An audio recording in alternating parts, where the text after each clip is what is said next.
इस पिक्चर में जिस शख्स को देख रहे हैं उनका नाम है नोम चोम्स्की। उनका पूरा नाम एब्राहम नोआम चोम्स्की है। उनका जन्म 7 दिसंबर 1928 ईस्वी में हुआ था। नोम चोम्स्की का जन्म 7 दिसंबर 1928 ईस्वी में हुआ था। शिक्षा पेंसिल्वेनिया विश्वविद्यालय में। Book the responsibility of intellectuals. और दूसरा book how the world works. इन्होंने 2 बुक लिखा था जो इस 4 नंबर ऑप्शन में बताया गया है। अब उनका सिद्धांत के बारे में जानते हैं। उनका सिद्धांत है भाषा विकास का सिद्धांत, the theory of language development 1959।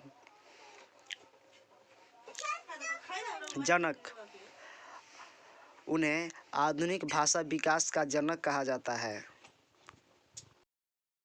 Chomsky के भाषा विकास सिद्धांत का महत्वपूर्ण तथ्य है। Important facts of Chomsky's theory of language development. 1. Chomsky के अनुसार बालक में भाषा को सीखने की क्षमता जन्मजात होती है, अर्थात बालक में भाषा अर्जन करने की क्षमता बचपन से होती है। यह आनुवंशिक और सार्वभौमिक होती है। According to Chomsky, the child has an innate ability to learn language. That is, the ability to acquire language of a child is from childhood. It is a genetic and universal. Chomsky के अनुसार भाषा को अधिग्रहण करने हेतु 2 स्तरों का प्रयोग करते हैं। 1 नंबर में है सतही संरचना, दूसरा है गहरी संरचना। 1 नंबर है सतही संरचना, दूसरा है गहरी संरचना। 1 नंबर देखते हैं सतही संरचना। इस संरचना में बल्कि सिर्फ भाषा की ध्वनियों एवं शब्दों का ज्ञान प्राप्त करते हैं, परंतु अर्थ को समझ पाने में असमर्थ होते हैं, जैसे मम्मी, पापा, खाना, पानी। अब आता है गहरी संरचना। इसमें बालक शब्दों एवं ध्वनियों के अर्थ को समझने लगता है और उसकी विस्तृत व्याख्या करने में समर्थ होता है। In this, children begin to understand the meaning of words and sounds and become unable to explain them in detail. अभी मैं जो आप लोगों को क्वेश्चन बता रहा हूँ वो बहुत ही इम्पोर्टेंट क्वेश्चन है। ये जो एग्ज़ाम 2022 के बाद 2023 में होने वाला है, उसके लिए बहुत ही महत्वपूर्ण है। आपको 2 नंबर देखेंगे। बालक में भाषा अर्जन करने की क्षमता की निश्चित समय तक होती है, बल्कि बालक की भाषा अधिग्रहण क्षमता जो होती है यह शुरुआती 5 वर्ष तक प्रभावशाली होती है। उसके बाद भाषा सीखने में कठिनाई होती है। और नंबर 3, बालक में भाषा या व्याकरण को सीखने की क्षमता जन्मजात होती है, लेकिन उसे भाषा को सीखने की क्षमता को क्रियान्वयन रूप वातावरण द्वारा दिया जाता है। जैसे उदाहरण में हिंदी, पंजाबी भाषा, मुस्लिम उर्दू, यानी हिंदू हिंदी, पंजाबी और मुस्लिम उर्दू।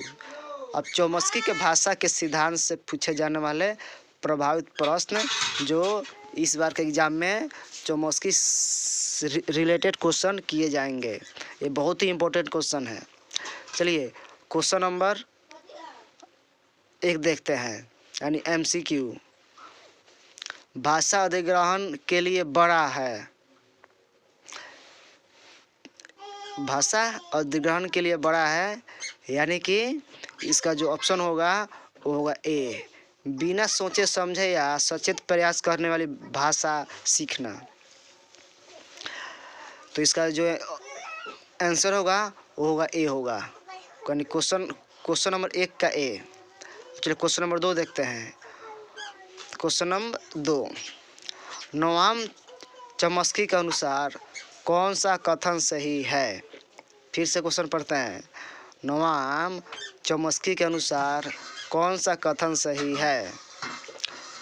4 को ऑप्शन दिए हुए हैं। इसमें जो ऑप्शन होगा वो ऑप्शन होगा डी। बच्चों में भाषा सीखने की जन्मजात क्षमता होती है।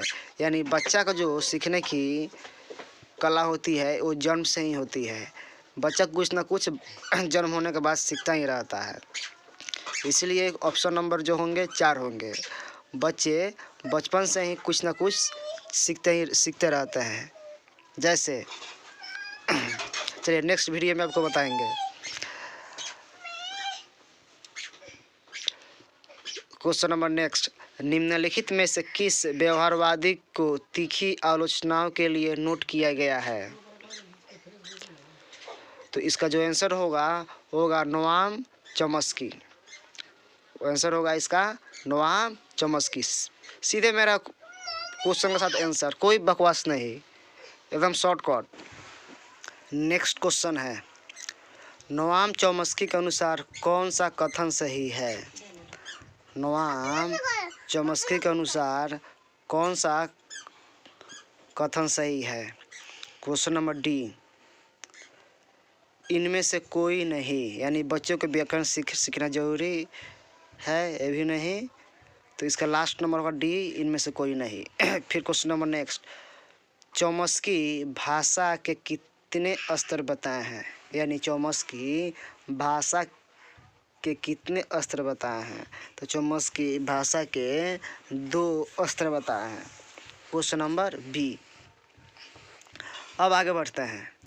नेक्स्ट क्वेश्चन, आधुनिक भाषा विज्ञान के जनक हैं। आपको मैं जब इनका फ़ोटो बता कर इनके बारे में जब बताया था वहाँ पे भी मैं बताया था आपको, आधुनिक भाषा विज्ञान के जनक हैं नोआम चॉम्स्की। अब आगे बढ़ते हैं।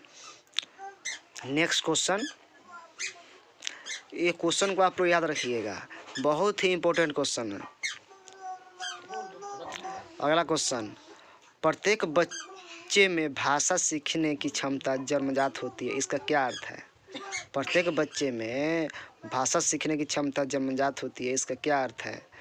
तो बच्चों के मस्तिष्क में भाषा अर्जन युक्ति उपस्थित रहती है। यानी बच्चे जो हैं जब जन्म ले लेते हैं तब से ही वो कुछ ना कुछ सीखते हैं, उसी को हम लोग भाषा कहते हैं। नेक्स्ट क्वेश्चन, नोआम चॉम्स्की कहाँ के निवासी थे? नोआम चॉम्स्की कहाँ के निवासी थे? तो नोआम चॉम्स्की अमेरिका के निवासी थे। नोआम चॉम्स्की कहाँ के निवासी थे? तो नोआम चॉम्स्की अमेरिका के निवासी थे। अब आगे बढ़ते हैं। निम्नलिखित में से कौन सा चॉम्स्की इंटिस्ट परिप्रेक्ष्य के बारे में नहीं है? तो क्वेश्चन नंबर बी, बच्चों को जीवन रूप से भाषा के लिए प्रोग्राम किया जाता है। क्वेश्चन नंबर क्वेश्चन का जो आंसर होगा वो होगा बी। अगला क्वेश्चन, व्यक्ति जब दूसरे को कुछ कार्य करते देखता है तो वह कार्य करना सीखता है तो क्या कहलाता है? तो इसका जो आंसर होगा वो होगा डी, अवलोकन द्वारा सीखना। क्वेश्चन का जो आंसर होगा वो होगा डी, अवलोकन द्वारा सीखना। अब आगे बढ़ते हैं। अगला क्वेश्चन है, यदि किसी कक्षा के विद्यार्थी संप्रेषण के दौरान सीमित शब्दावली का प्रयोग करते हैं तो उनकी शब्दावली को बढ़ाने का सबसे अच्छा तरीका क्या होगा? तो इस क्वेश्चन का जो आंसर होगा वो होगा डी, विद्यार्थियों को समूह में संवाद करने के लिए कहें, वह उन्हें संप्रेषण शब्दों को दिए गए शब्दों को अनुमति दे। फिर अगला क्वेश्चन है, जब बच्चे या तो खुद से बात करता है या किसी ऐसे व्यक्ति की खुशी के लिए जो उस समय चल रही गतिविधि में शामिल है, वह किस तरह के भाषण में शामिल है? यानी फिर से क्वेश्चन दोहराते हैं। जब बच्चे या तो खुद से बात करते हैं या किसी ऐसे व्यक्ति की खुशी के लिए जो उस समय चल रही गतिविधि में शामिल हैं, वह किस तरह के भाषा में शामिल है, तो वो होगा बी, निजी भाषण में। अब अगला क्वेश्चन, निम्न में से कौन सा कथन नॉम चॉम्स्की के द्वारा प्रस्तावित भाषा अर्जन के सिद्धांत पर लागू नहीं होता? तो इसका जो आंसर होगा डी, बच्चों के वातावरण की मुख्य भूमिका। मेरा वीडियो आपको अच्छा लगा हो तो सब्सक्राइब और लाइक ज़रूर करें। धन्यवाद।